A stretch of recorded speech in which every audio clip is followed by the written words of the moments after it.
அந்த டைட்டில். ஏன்னா நம்ம பொதுவாக மிஸ்டர் அண்ட் மிஸ்ஸஸ் தான் சொல்லி பழக்கம். ஃபஸ்ட்டு எடுத்ததுமே மிஸ்ஸஸ் அண்ட் மிஸ்டர் டைட்டிலே அப்படி ரிவர்ஸில் வர்ற மாதிரி இருக்குது. இந்த டைட்டிலில் உள்ள விஷயங்கள் மீனிங் வந்து உண்மையிலே ஒரு பயங்கரமாக ஒரு வேற லெவல் இருக்கும் போல். அதை பற்றி சொல்லுங்கள். இந்த படத்தில் வந்து கண்டென்ட் வைஸ் பார்த்தீங்கன்னா இது ஒரு ஃபேமிலி ஸ்டோரி தான். ஹஸ்பண்ட் அண்ட் ஒய்ஃப்குள்ளே நடக்கிற ஒரு காலகட்டத்தில் நடக்கக்கூடிய ஒரு இன்சிடெண்ட். ஆனால் இதில் வந்து பார்த்திங்கன்னா நிறைய லேயர்ஸ் இருக்குது. ஸோ இவங்க வந்து ஃபேமிலிக்கு அகெயின்ஸ்டாக தான் கல்யாணம் பண்ணியிருப்பாங்க.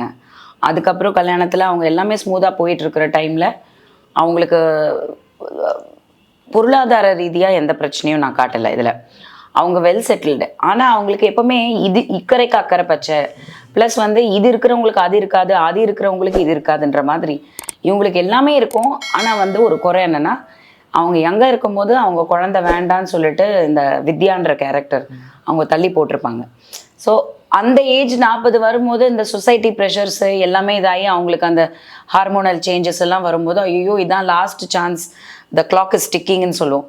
ஸோ அந்த பயாலாஜிக்கல் கிளாக் வந்து நெருங்கும் போது அவங்களுக்கு பயம் வந்து குழந்தை வேணும்னும் போது அப்போ அமையாது.